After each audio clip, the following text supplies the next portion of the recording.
నర్మదా ప్రేమ మాటల ద్వారా సాగర్ విషయంలో వల్లి చేసిన కుట్రని తెలుసుకొని వల్లికి ఊహించని షాక్ ఇచ్చిన చందు అసలు ఇదంతా ఎలా జరగబోతుందనేది ఈ వీడియోలో తెలుసుకుందాం.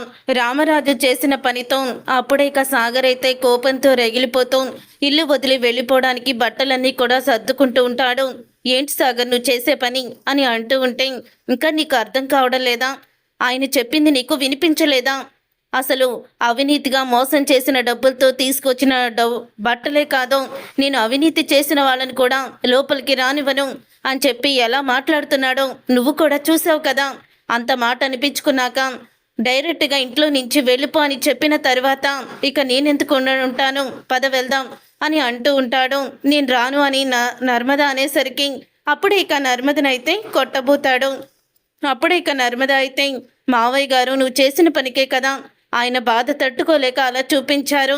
నీ వల్ల నేనెంత నరకం అనుభవిస్తున్నానో తెలుసా?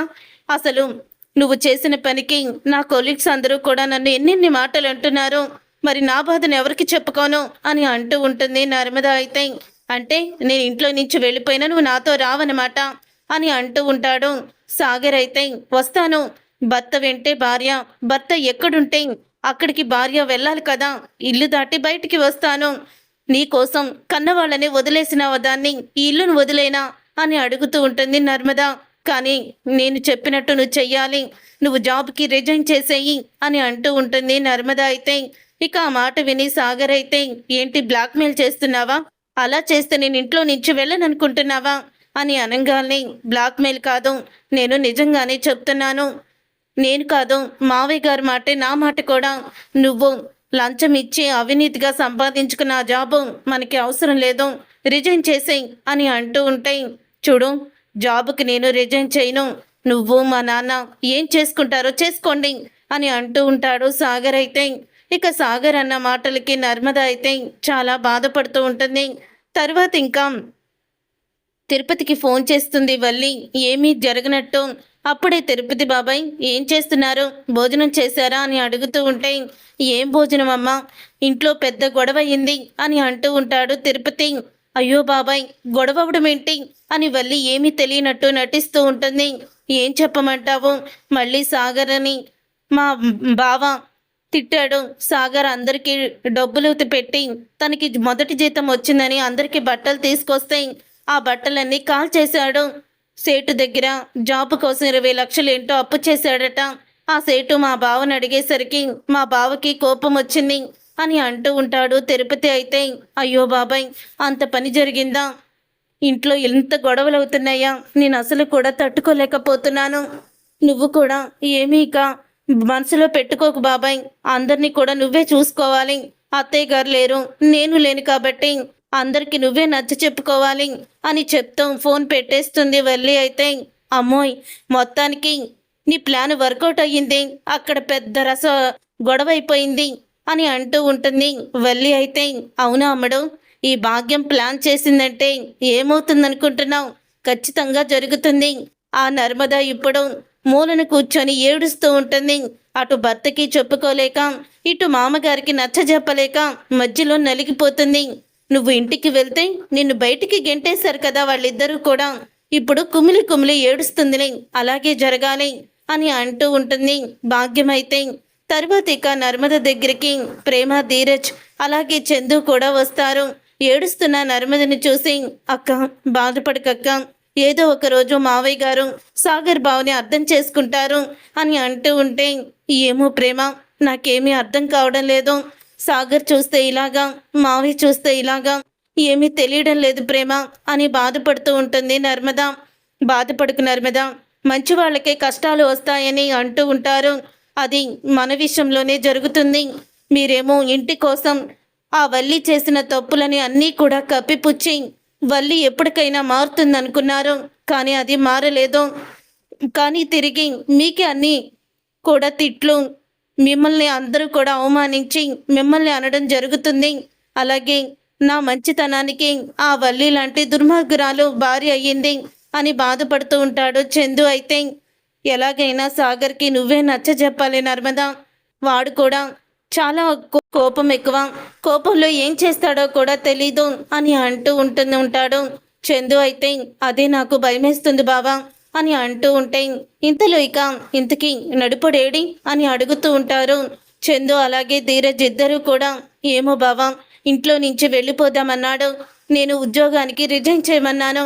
అది మాత్రం చేయనని చెప్పి కోపంగా నన్ను తిట్టుకొని ఇక బయటకైతే వెళ్ళాడు. ఎక్కడికి వెళ్ళాడో తెలీదు అని నర్మద అంటూ ఉంటుంది. అప్పుడే ఇక ధీరజ్ చందు ఇద్దరూ కూడా ఇక సాగర్ని వెతకడానికైతే బయటికి వెళ్తారు. అలా వెళ్ళిన తరువాత అప్పుడు ఇక సాగర్ అయితే ఇక ఫుల్గా తాగేసి రోడ్డు మీద అక్కడ పక్కన కూర్చొని ఉంటాడు. అప్పుడు ఇక సాగర్ని చూసి ధీరజ్ చందు షాక్ అయిపోతూ, రే నడుపడా, ఏంట్రా ఇదంతా, నువ్వు తాగడం ఏంటి అని అడుగుతూ ఉంటాడు. చందు అయితే రే నన్ను ముట్టుకోకురా, నన్ను ముట్టుకోకు అని అంటూ ఉంటాడు సాగర్. అప్పుడు ఇక సాగర్ అలా అనేసరికి ఇక ధీరజ్ అయితే ఏంట్రా ముట్టుకోవద్దు, అయినా నువ్వు చేసింది కూడా తప్పే కదా, నాన్నని ఎందుకు నువ్వు తప్పు పడుతున్నావు, ఆయన కోపంలో ఏదో అన్నారనుకో, నువ్వు కొడుకుగా అర్థం చేసుకోవాలి కదా అని అంటూ ఉంటాడు ధీరజ్ అయితే.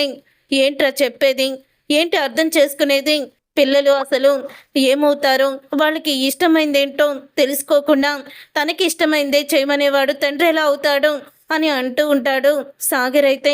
అంతంత పెద్ద మాటలు మాట్లాడుకురా, నాన్న ఎప్పుడూ కూడా మన క్షేమాన్ని కోరుకుంటారు అని అంటూ ఉంటే, అవునా, మన క్షేమాన్ని కోరుకుంటారా, మన సంతోషమే కోరుకుంటారా, మరి అలా సంతోషాన్నే కోరుకుంటే మరి నువ్వెందుకురా ప్రేమించిన అమ్మాయిని నువ్వు వదిలేసి మన ఇంటిని మన చెల్లెలి జీవితాన్ని నాశనం చేయాలనుకున్నా ఆ వల్లిని పెళ్లి చేసుకున్నావు అని అడుగుతూ ఉంటాడు సాగర్. ఒక్కసారే షాక్ అయిపోతూ ఉంటాడు చందు అయితే. ఏంటన్నయ్య నువ్వు మాట్లాడేది అని ధీరజ్ అంటూ ఉంటే, రే పొద్దున్న పెద్దోడు నీతో చెప్పేవన్నీ నేను విన్నానురా, తన భార్య ఎంత మోసం చేసిందో, మన చెల్లెలి జీవితాన్ని ఎలా నాశనం చేయాలనుకుందో నేను మొత్తం విన్నాను. నేను ఈ విషయాన్ని వెంటనే ఆ పెద్దరాయుడు గారితో చెప్తాను అని అంటూ ఉంటాడు సాగర్ అయితే. ఆ మాట విని చందు ధీరజ్ ఇద్దరూ కూడా షాక్ అయిపోతూ ఉంటారు. నడిపోడా, వల్లి మోసాన్ని నాన్న తట్టుకోలేడ్రా, నువ్వు మాత్రం అసలు ఆ విషయాన్ని నాన్న ముందు చెప్పొద్దు అని అంటూ ఉంటాడు చందు అయితే. చెప్పకుండా నేనే ఆ ఇంట్లో మోసం చేశాను, నేనే మంచివాణ్ణి కాదని ఆయన ఉద్దేశం కదా, తన పెద్ద కోడలు పెద్ద కొడుకు ఇంటిని ఉద్ధరించేవాళ్ళు అనుకుంటున్నారు కదా, అందుకనే చెప్తాను అని అంటూ ఉంటే ఇక ఆ మాట విని ఒక్కసారి షాక్ అయిపోతూ చందు అయితే ఇక షాక్ అయిపోతూ, రే నువ్వు మాత్రం ఈ నిజాన్ని చెప్పడానికి వీల్లేదు, ముందు ఇంటికి వెళ్దాం పదా అని అంటూ చందు ధీరజ్ ఇద్దరు కూడా సాగర్ని తీసుకొని ఇంటికైతే వెళ్తారు. అలా సాగర్ ఫుల్గా తాగేసి ఉండడం, సాగర్ని తీసుకురావడం చూసి ఇక నర్మద షాక్ అయిపోతూ ఉంటుంది. ఏంటి బావా, సాగర్ తాగాడా అని అంటూ ఉంటుంది నర్మద. అవునమ్మా, తాగి రోడ్డు పక్కన కూర్చున్నాడు, తీసుకొచ్చాము. వల్లి గురించి సాగర్ కూడా నిజం తెలిసిపోయింది నర్మద, ఈ విషయాన్ని నాన్నతో చెప్తానని ఊగుతున్నాడు, నువ్వే ఎలాగైనా విండి కంట్రోల్ చెయ్యాలి అని అంటూ ఉంటాడు చందు అయితే. నేను చూసుకుంటానులే బావా అని అంటూ ఉంటుంది నర్మద. ఇక సాగర్ని గదిలోకి తీసుకువెళ్ళిపోతుంది. అలా గదిలోకి తీసుకువెళ్ళిపోయిన తర్వాత, అసలు ఏం చేస్తున్నావు సాగర్, నీకేమన్నా అర్థమవుతుందా, పీకల్లో దాకా తాగేసి రోడ్డు మీద కూర్చోవడం ఏంటి, టయానికి చందుబాబు వాళ్ళు వచ్చారు కాబట్టి నిన్ను ఇంటికి తీసుకొచ్చారు, లేకపోతే ఏమయ్యేది అని అడుగుతూ ఉంటే, ఏమయ్యేది, ఏ బస్సో లారీయో ఏదోటి వచ్చి నన్ను గుద్దేసేది, ఇక చావడం కన్నా నాకు వేరే దిక్కేముంది, కన్న తండ్రి అర్థం చేసుకోడు, కట్టుకున్న భార్య అర్థం చేసుకోదు, బయట వాళ్ళు నన్ను అర్థం చేసుకోరు, ఎందుకీ జన్మ అని అంటూ ఉంటాడు సాగర్ అయితే. ఆ మాట విని ఇక నర్మద అయితే, సాగర్ ఏం మాట్లాడుతున్నావో నీకు అర్థమవుతుందా అని అడుగుతూ ఉంటుంది నర్మద. నేను కరెక్టే మాట్లాడుతున్నాను, నువ్వు అర్థం చేసుకోవడమే సరిగ్గా అర్థం చేసుకోవడం లేదు అని అంటూ ఉంటాడు సాగర్ అయితే. అది కాదు సాగర్, నేను చెప్పేది విను అని అంటూ ఉంటే, లేదు నువ్వు చెప్పేది నేను వినదలుచుకోలేదు అని అంటూ ఉంటాడు సాగర్ అయితే. ఆ మాట విని నర్మద అయితే, ఇప్పుడు నువ్వు మత్తులో ఉన్నావు, నేనేం చెప్పినా సరే నీకు వినపడదు, పడుకో అని ఇక పడుకోబెట్టేస్తుంది సాగర్ని. ఆ తరువాత ఉదయం అవుతుంది. ఉదయం అవ్వంగానే అసలు ఆ సేటు మావయ్య గారి దగ్గరికి వచ్చి ఎందుకు మా డబ్బుల గురించి చెప్పాడు, ఇప్పటి వరకు మావయ్య గారితో ఒక్క మాట కూడా చెప్పని ఆ సేటు సడన్గా ఎందుకు వచ్చి చెప్పాల్సి వచ్చింది, వెంటనే వెళ్ళి కనుక్కోవాలి అని నర్మద అయితే ఇక సేటు దగ్గరికి వెళ్తుంది. నర్మద సేటు దగ్గరికి వెళ్ళి, అడుగుతూ ఉంటుంది. ఎందుకు ఇలా చేశారు? మేము మీ దగ్గర చేసిన అప్పు గురించి మా మామయ్య గారి దగ్గర ఎందుకు చెప్పారు? ఆయన అప్పు ఎందుకు కట్టమన్నారు మీరు అని అడుగుతూ ఉంటుంది సేటుని. లేకపోతే మిమ్మల్ని నమ్మిచ్చింది కేవలం మీ మావయ్య గారిని, మీ నాన్న ప్రసాదరావు గారిని చూసి, అంతే తప్ప మేము మిమ్మల్ని చూసి కాదు అని అంటూ ఉంటాడు సేటు. అయితే అయినా నెల నెల వడ్డీ కట్టేస్తామని చెప్పాం కదా సేటు, మరి ఎందుకు మీరు ఇలా చేశారు అని అడుగుతూ ఉంటే, మేమేమి కావాలని చేయలేదు, మీరు ఆ డబ్బులు కట్టలేరని, ఇంట్లో మీకు రామరాజు గారికి పడడం లేదని 3 వ్యక్తులు వచ్చి చెప్పారు అని అంటూ ఉంటే, ఎవరా 3 వ్యక్తులు? మా గురించి మీ దగ్గర లేనిపోని అన్నీ కూడా చెప్పింది ఎవరు అని అడుగుతూ ఉంటే, అప్పుడు ఇంకా ఎవరో కాదు, రామరాజు గారు పెద్ద కోడలై నగలు కొనడానికి వచ్చింది. నగలన్నీ తీసుకొని 100 రూపాయలు చేతిలో పెట్టి నెల నెల ఈఎంఐలో కడతానంది. అలా ఎలా కుదురుతుంది అని అంటే, మరి ఆ నర్మదికి సాగర్కి డబ్బులు ఇచ్చారు కదా, మరి వాళ్ళకి ఏ నమ్మకంతో ఇచ్చారని నన్ను నిలదీసింది. అప్పుడే నేను రామరాజు గారిని చూసి ఇచ్చాను అనేసరికి, అప్పుడు ఇక ఈ 20 లక్షలు లంచం తీసుకొని ఉద్యోగం సంపాదించిన విషయం అన్నీ కూడా చెప్పారు అని అనగానే, ఇదంతా కూడా వల్లి భాగ్యం చేసిన పనులన్నమాట. నా కాపురాన్ని కూల్చడానికి వల్లి వస్తే ఇంట్లో నుంచి పంపించేశామని కోపంతో చివరికి ఇంత తెగించారు. వల్లిని పుట్టింటికి పంపించినా కూడా తన బుద్ధి మాత్రం మారలేదు అని అంటూ ఇక నర్మద అయితే ఇంటికి వస్తుంది. ఇంటికి వచ్చిన తర్వాత ఇక నర్మదని చూసి ప్రేమ అయితే అడుగుతూ ఉంటుంది. ఇక ప్రేమ అయితే ఇలా అంటూ ఉంటుంది, ఏంటక్క అలా ఉన్నావు, ఏం జరిగింది అని ప్రేమ అడుగుతూ ఉంటే, ఏం లేదు ప్రేమ, ఆ సేటు దగ్గరికి వెళ్ళి మా గురించి లేనిపోని చెప్పి మావయ్య గారితో ఆ సేటు వచ్చి మాట్లాడేలా చేసి ఇంట్లో గొడవల్ని సృష్టించి సాగర్ని నన్ను ప్రశాంతంగా ఉండనివ్వకుండా చేసింది ఎవరో కాదో వల్లి అక్కే అని అంటూ ఉంటుంది. నర్మద ఆ మాట విని ప్రేమ షాక్ అయిపోతూ, ఏంటక్క నువ్వు మాట్లాడేది? అవును ప్రేమ, అవును, నేను చెప్పేది నిజమే. వల్లి అక్క వాళ్ళ అమ్మా నాన్న 3 కలిసి ఆ సేటు దగ్గరికి వెళ్ళి మా గురించి మేము అప్పు కట్టలేమని, అసలు అప్పు ఎగ్గొట్టేస్తామని చెప్పి మావయ్య గారి దగ్గరికి వెళ్ళి ఇవన్నీ విషయాలు చెప్పమని చెప్పారంట. అప్పట్లో సాగరు జాబ్ గురించి మావయ్య దగ్గర అలాగే చెప్పారు. ఇప్పుడు సేటు దగ్గరికి వెళ్ళి మా మీద లేనిపోని అబద్ధాలు చెప్పి మావయ్య దగ్గరికి వెళ్ళి ఆ సేటు చెప్పేలాగా చెప్పారు. వల్లి అక్క కనీసం పుట్టింటికి వెళ్ళిన తర్వాత తన భర్తతో ఉండలేకపోతున్నాను, నేను చేసిన తప్పే కదా అని తను చేసిన తప్పుని సరిదిద్దుకోవడానికి తను ఏదైనా ప్రయత్నం చేస్తుందేమో అనుకున్నాను. కానీ తను ప్రయత్నం చేయడం లేదు కదా, ఇంకా తను దిగజారిపోతుంది, ఇంకా మన కుటుంబాన్ని నాశనం చేయాలనే చూస్తుంది. వల్లి అక్కలో మార్పు వస్తుందని నేను అనుకోవడం లేదు అని అంటూ ఉంటుంది. నర్మద అయితే మరి ఇంకా ఆలోచిస్తావేంటక్క, వెళ్ళి ఆ నర్మదని నా వల్లిని చంప పగలగొట్టు అని అంటూ ఉంటుంది ప్రేమ. లేదు ప్రేమ, ఇప్పుడు మళ్ళీ నేను వల్లి దగ్గరికి వెళ్ళి గొడవ పడితే బావగారికి తెలుస్తుంది, బావగారికి తెలిస్తే ఇంకా బాధపడతారు. ఎందుకంటే ఇప్పటికీ వల్లి చేసిన మోసాన్ని చందు బావ తట్టుకోలేకపోతున్నారు అని అంటూ ఉంటుంది. నర్మద అయితే మళ్ళీ ఇప్పుడు ఈ విషయం చెప్పామనుకో ఇంకా బాధపడతారు, వల్లిలో ఏమాత్రం కూడా మార్పు రాలేదు అని చెప్పి బావగారు ఇంకా బాధపడి మళ్ళీ ఆయన్ని చూసి మనం బాధపడాల్సి వస్తుంది. చూద్దాం, ఏది జరిగితే అదే జరుగుతుంది, అయినా సాగర్ చేసింది కూడా తప్పే కదా అని అంటూ ఉంటుంది. నర్మద అయితే సాగర్ బావ చేసింది తప్పే, కానీ వల్లి అక్క మీ కాపురాన్ని ఎందుకు ఇలా కూలగొట్టాలని చూస్తుంది. ఒకప్పుడేమో నా కాపురాన్ని కూల్చాలని చూసింది, ఇప్పుడేమో అక్కడ మళ్ళీ మీ కాపురాన్ని కూల్చాలని చూస్తుంది అని అంటూ ఉంటే ఆ మాట విని ఇక ఒక్కసారి వీళ్ళిద్దరు మాటలు విని షాక్ అయిపోతూ ఉంటాడు చందు. అంటే సాగర్ గురించి సేటు దగ్గర తప్పుగా చెప్పి నాన్న దగ్గర కూడా ఆ సేటు వచ్చి చెప్పేలా చేసింది వల్లి అన్నమాట. వల్లి అక్కడికి వెళ్ళినా కూడా తను మారలేదు. అసలు ఎందుకు ఇలా ప్రవర్తిస్తుంది, ఇలాంటి దాన్న నేను పెళ్లి చేసుకుంది అని చాలా బాధపడుతూ ఉంటాడు చందు. అప్పుడు ఇక ప్రేమ అయితే నాకు తెలిసి అసలు వల్లి అక్కని శాశ్వతంగా వదిలించుకోవడమే కరెక్ట్ అని నాకు అనిపిస్తుందక్క. బావకి మరో పెళ్లి చేసుకోవచ్చు, కానీ ఈ వల్లి అక్క మాత్రం మళ్ళీ ఇంట్లోకి అడుగు పెడితే ఇక మన జీవితాలన్నీ తలకిందులైపోతాయి. ఇప్పుడే మన మీద ఇంత పగని పెంచుకుంది. మళ్ళీ తను ఇంట్లోకి అడుగు పెడితే పాత పగలన్నీ కూడా కడుపులో పెట్టుకొని ఏదో ఒక రకంగా మనల్ని హింసించాలని చూస్తుంది అని అంటూ ఉంటుంది ప్రేమ. అది కాదు ప్రేమ, మనం వల్లి అక్క గురించి ఆలోచించాలి. తన కాపురాన్ని మన చేత్తో ఎందుకు పాడు చేయడం అని అంటూ ఉంటే, తన కాపురాన్ని తన చేతులారా తనే నాశనం చేసుకుందక్క. మనమేం చేశామో చందుబావుకి నిజాలు తెలిసేలా చేశాము, అంతే కదా అని అంటూ ఉంటుంది ప్రేమ. అయితే మంచితనానికైనా హద్దు ఉంటుందక్క, కానీ హద్దులు దాటాక మంచితనం ఎలా ఉంటుందో, తన పాలిట ఎలా శాపంలో మారుతుందో వల్లి అక్కకి తెలియడం లేదో.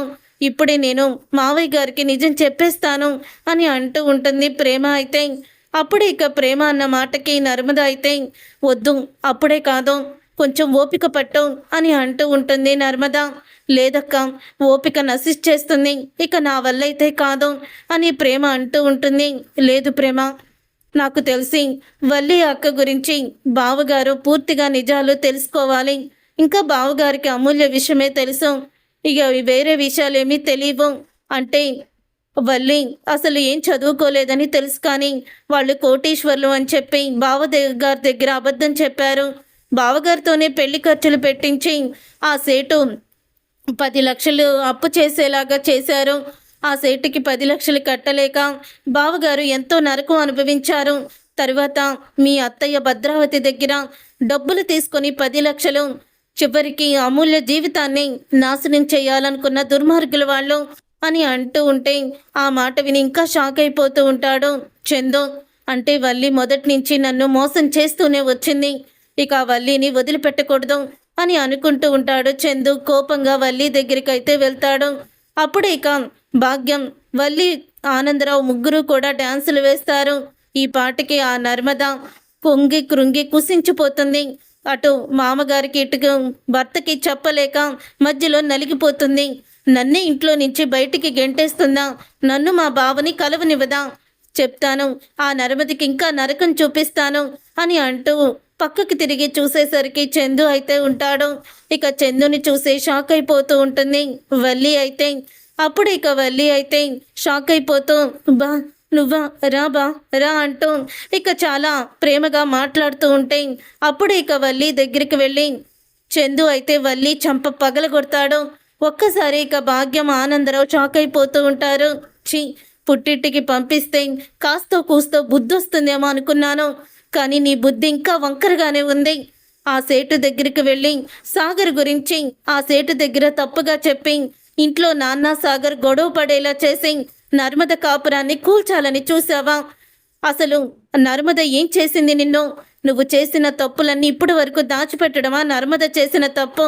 ఇక అమూల్య విషయంలో నువ్వు చేసిన పనులన్నీ కూడా బయటపడేసరికి అప్పుడు నిన్ను నేను బయటికి గెంటేశాను, కానీ నర్మద విషయంలో మళ్ళీ నువ్వు తప్పు చేశావు అని అంటూ ఉంటాడు చందు. అయితే అప్పుడు ఇక ఆ మాట విని అది కాదు బాబు అని అంటూ ఉంటుంది భాగ్యం. పెద్దవాళ్ళు అయిపోయారు, లేకపోతేనా అని అంటూ చందు అయితే భాగ్యానికి ఇక వార్నింగ్ ఇస్తాడు. మీలాంటి కుటుంబంతో అసలు మా నాన్న పెళ్లి సంబంధం ఎలా కుదుర్చుకున్నాడో, నా జీవితాన్ని నాశనం చేశాడు. ప్రేమించిన అమ్మాయిని వదులుకొని ఇలాంటి రాక్షసిని పెళ్లి చేసుకున్నందుకు నాకు చాలా బాగా బుద్ధొచ్చింది అని అంటూ ఉంటాడు చందు. అయితే నా జీవితంలోకి ఒక దేవతలా వచ్చావనుకున్నాను, కానీ నువ్వు మా ఇంటికి ఒక రాక్షసిలా అడుగు పెట్టావు. నువ్వు వచ్చిన దగ్గర నుంచి మా ఇంట్లో ఏదో ఒక గొడవే, ఎవరికి ఏదో ఒక సమస్య వస్తూనే ఉండేది. అది నీ వల్ల అని నేను అనుకోలేదు, కానీ ఇప్పుడు నాకు అంతా కూడా అర్థమవుతుంది. ఇంకోసారి నా వాళ్ళ జోలికి కానీ నా వాళ్ళ జోలికి కానీ వచ్చావంటే మర్యాదగా ఉండదు అని అంటూ చందు అయితే షాక్ ఇస్తాడు. అదేంటి బాలా మాట్లాడుతున్నావు, ఇదంతా కూడా నీ మీద ప్రేమతోనే చేస్తున్నాను అని అంటూ ఉంటుంది వల్లి. నువ్వు నా మీద ప్రేమతో చేస్తున్నావంటే మాత్రం బాగోదు. అసలు నీకు నాకు పూర్తిగా సంబంధం తెగిపోయేలాగా నీకు నేను విడాకుల నోటీసు పంపించబోతున్నాను. రేపే మన ఇద్దరికి విడాకులు వస్తాయి, గుర్తుపెట్టుకో. విడాకులు నోటీస్ వచ్చాక దాని మీద సంతకం పెట్టు. మా నాన్నకి నీ గురించి నేను నిజం చెప్పేబోతున్నాను అని అంటూ ఉంటాడు చందు. అయితే అప్పుడే చందు కాళ్ళ మీద పడి వద్దు బా, మావయ్య గారికి నిజం చెప్పొద్దు అని అంటూ ఉంటే తప్పు చేస్తే కన్న కొడుకునే మా నాన్న క్షమించడం, అలాంటిది నా కుటుంబాన్ని ముక్కలు చేసి నా చెల్లెలి జీవితాన్ని నాశనం చేయాలనుకున్న నిన్ను, నీ కుటుంబాన్ని మా నాన్న వదిలిపెడతాడనుకుంటున్నావా? జైల్లో వేయించుతాడు, మిమ్మల్ని అరెస్ట్ చేయిస్తాడు, గుర్తుపెట్టుకో అని చందు అయితే షాక్ ఇస్తాడు వల్లి కుటుంబానికి. చూసారుగా ఫ్రెండ్స్, రాబోయే కథలో ఖచ్చితంగా ఇలాగే జరగబోతుంది. మరి ఇలాగే జరగాలని మీరు కోరుకుంటే తప్పకుండా వీడియోనైతే లైక్ చేయండి. మీరు చేసే ఒక్క లైక్ మాకు ఎంతో మోటివేషన్ని ఇస్తుంది.